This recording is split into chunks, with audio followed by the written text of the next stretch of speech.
Welcome into the Sportsmemo, college basketball betting podcast with our college basketball expert, Brent Crow. Brent, welcome to the pod. How are you? Hey, Drew. Doing good. How are you?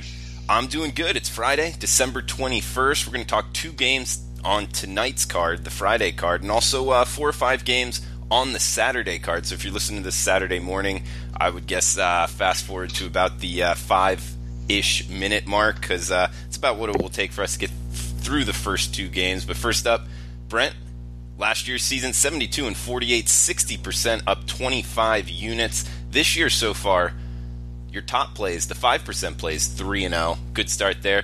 And your overall season, you've been up, you've been down. Anything you could say to the listeners to maybe get off your chest, or what you're looking to do going forward in the college basketball season? Like I said, it's been, like you said, it's been up and down, but I hadn't had a long streak yet, and usually January is the best time once you get conference play started. I mean, it's been kind of up and down so far. I've actually had a little better results betting than I have with the service plays, but looking forward to the rest of the season. And like I said, I've been doing it for a long time, and usually have a monster run. I've had some unbelievable ones at times. I think one year, the best one I can remember, I was like 20-2. So looking forward to that. It'll happen. Just keep plugging along. It will happen, man. I can feel it coming for you, Brent. You're obviously putting in the time, the effort. As much as really anybody in the business as far as college basketball teams, college basketball betting markets, more importantly. So, check out Brent Crow on sportsmemo.com if you're interested in his full season. We got the coupon code CBB500. That gives you the rest of his college basketball season for just $500 on sportsmemo.com. It's about a $300 discount there with that coupon code. So check that out. And by the way, that gets you all the way through the Final Four, the national championship in college basketball. No extra charges later. No extra charges if he does go on a huge run, 20-unit run or something, kind of like last year. So check that out. CBB 500 at checkout for Brent Crow or any handicapper on sportsmemo.com's rest of college basketball season. Brent, let's start off with the 2 Friday night games. 825-826 Providence at Texas. 136 the total, seeing Texas laying 8.5 in this one. How'd you look to bet Providence, Texas, Brent? Well, Providence and both teams kind of have been up and down a little bit. Providence has failed in their games against better competition. Really just had one. Michigan, it was a 19-point loss in that one. Texas has stepped it up. They do have a nice win over North Carolina.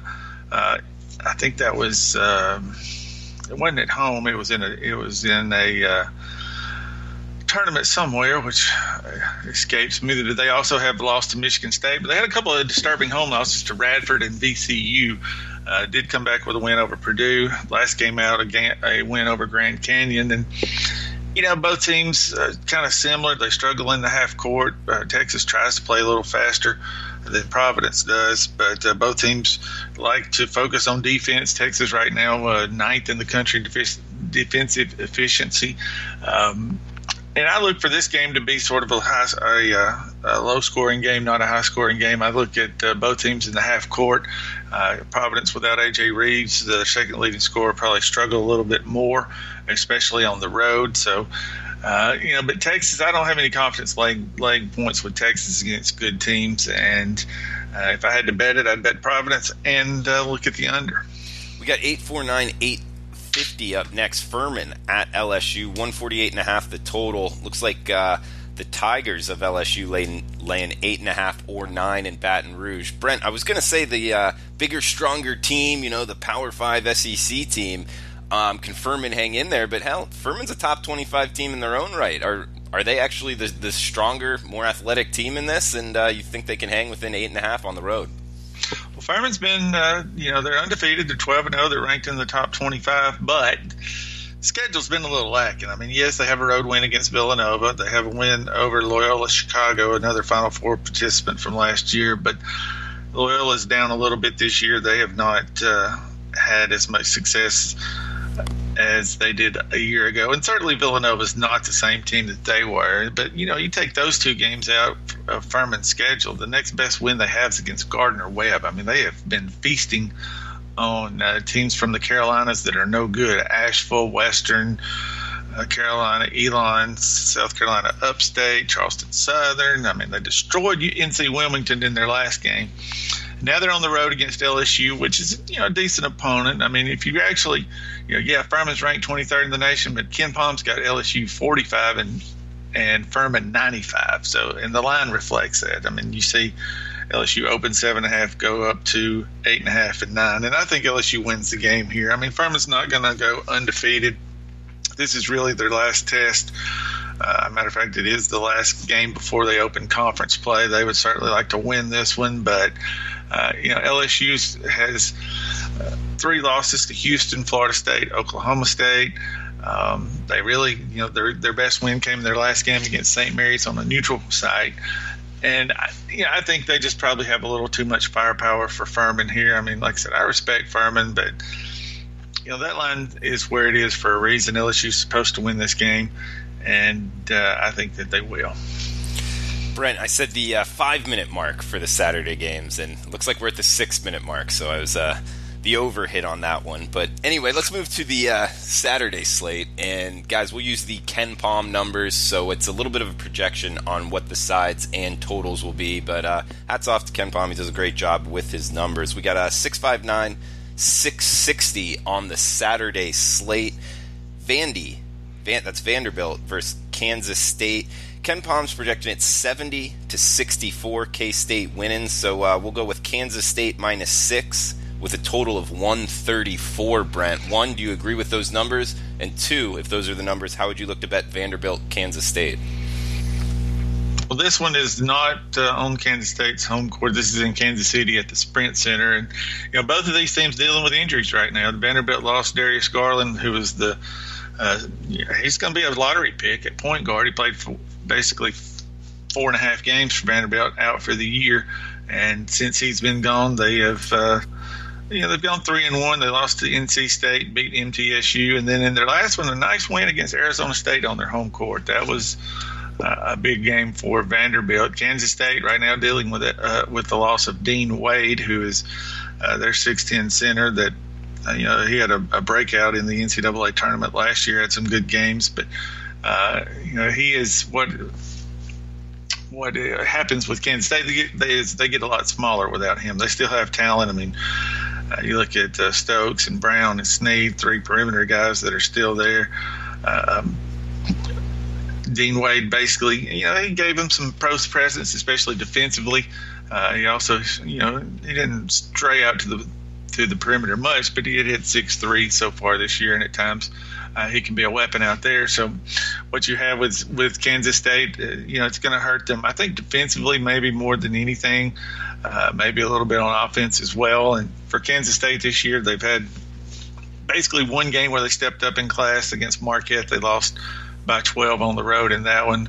Other than that, their best win came against Missouri.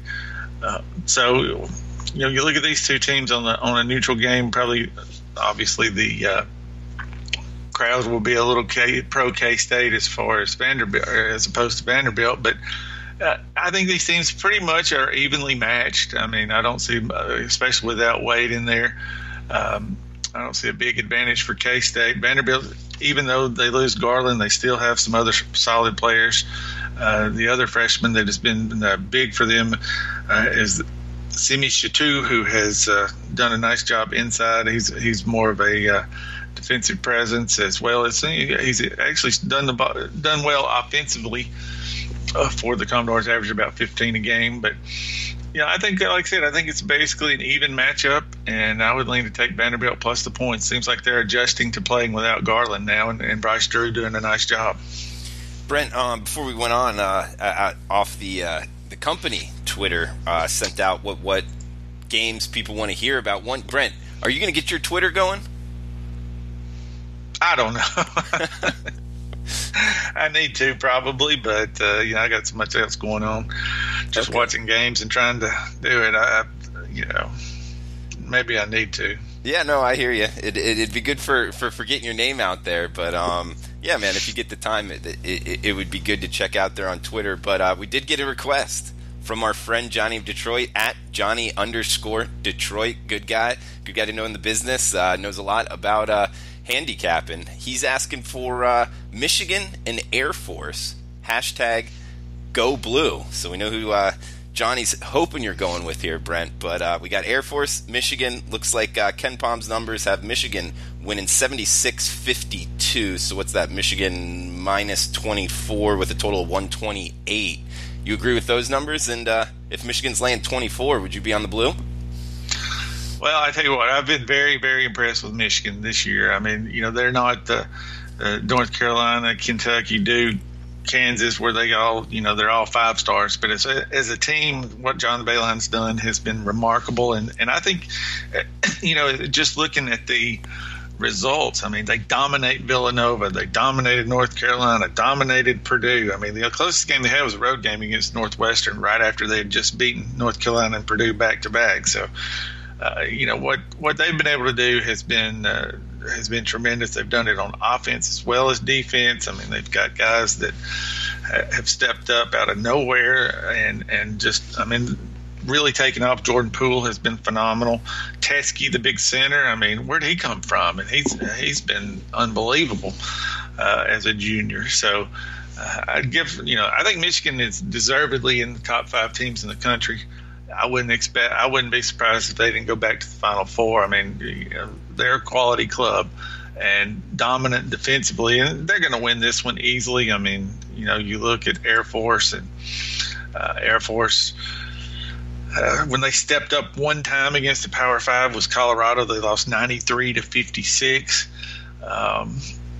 Other than that, I mean, their best win comes against South Dakota. I mean, the one thing that Air Force typically does is shoot the 3 well. This year, not so much. They're only at 32%. I mean, they run the little, a lot of back screens and all that, and have been able to get some layups in games against teams that are worse than they are. But against Michigan, they're going to struggle to score. There's no question about that. I think Michigan will win this one easily. Do I lay 24 with Michigan? Probably not. I mean, that's a lot to lay, and you look at their results. The only 2 wins they have by more than 24 came against Villanova and Chattanooga. You can dominate a basketball game and not win by 24. The other night, about 2 weeks ago, I had a little play on Minnesota against Arkansas State. I laid 19 with Minnesota. They led 21-2. Drew, you're covering already, huh? And didn't cover. So when you're dealing with big numbers, you can, like I said, you can dominate the game and still not cover. So if I had the gun to my head, I'd probably play Air Force, but I might play the over here because Air Force is so poor defensively. I mean, like I said, they give up 93 to Colorado. The only time they really stepped up in class. And they've had some other games where they've been just brutal defensively. Their numbers are bad, and Michigan. This is not a game that they're going to be fired up for. I mean, basically they've got 2 games left before Big Ten play starts: Air Force and Binghamton next next Sunday. So no real motivation to dominate here. And I think if they lacks a little bit effort-wise, it shows up on the defensive end. So I would play, like I said, probably the over would be the best bet on this one for me. And Brent, that's interesting because just looking at this game right before we started, I was looking at it and I was kind of looking towards the under because when you look at the teams that really struggle scoring, like Holy Cross, they held them to 37 points. Chattanooga to 55 points. So I mean that's not terrible.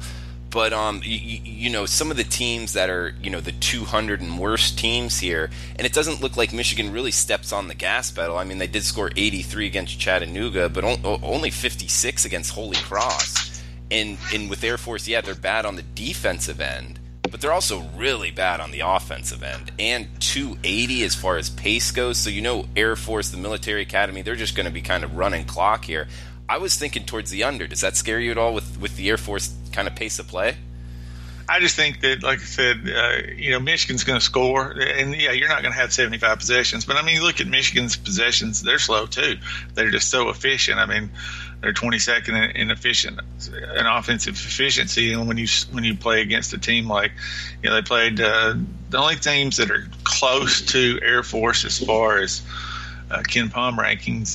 They played Chattanooga. They scored 83 points on 67 possessions. They scored 84 against GW and 70 possessions. To open the season against Norfolk was only 63 points and 69. But, they've really progressed since the first two games of the season. There's no question about that. And, the other day against South Carolina, they scored 89. But, they're also against South Carolina. In that one, they were a little lax defensively. They gave up 78 points to South Carolina. And, obviously Air Force is not as good as South Carolina is. But like I said, I think if Michigan's effort wanes a little bit, it shows up more on the defensive end than it does on offense. And I think if they're scoring and give up a little bit more defensive than they would ordinarily, it's not like it doesn't have a big effect on them. I think they're going to be content as long as they're scoring to give up a few to Air Force. And again, I just think it's a focus game, and you're only dealing with 128. So if Michigan plays great defensively and gives up 55, they only have to score 74 to cover to go over. When I think 74 against Air Force is probably guaranteed here. And that one in Ann Arbor, 4 o'clock Eastern tip there, Air Force, Michigan. We got a couple games left on the Saturday slate, 669, 670 here, Brent. Kansas, ASU, looks like Kansas, 79-72 on Ken Palm. So that's a 151 total with KU -7. Those numbers just off the top of my head. I'm pretty sure that's right. But so if KU -7, 151 the total, Brent, how would you look to bet this one? I looked to bet Arizona State here, and I respect Kansas. They're undefeated. They're ranked. I don't even really pay attention. Top 1 or 2, I'm pretty sure.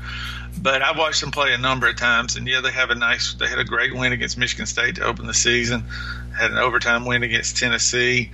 But since then, they've struggled. I mean, they struggled at home and had to go to overtime against Stanford. They had an overmatched Wofford team the next time out. Then they struggled against New Mexico State. They struggled against Villanova. Last time out against South Dakota, they win easily. But this is their first road game of the season. I mean, Arizona State is a quality team. We saw what they did last year. They were off to a great start, and then they had a game on Monday where they lose to Vanderbilt and lost fairly big by 16 to Vanderbilt. So you're going to see an Arizona State team that's focused, ready to play here, and I think they certainly have the talent to beat Kansas. I mean, look at NC State last night; they beat Auburn. I mean, all these teams. Gonzaga goes on the road last Saturday, gets hammered by North Carolina, and I don't see even Duke lost a game. I mean, everybody thought in the first couple weeks of the season that Duke was going to go undefeated. It's not going to happen. I think this is a great time for Arizona State to get a win here. Plus, you're probably going to be getting 5 or 6 points to have a little cushion, and I think you'll see Arizona State come up big here.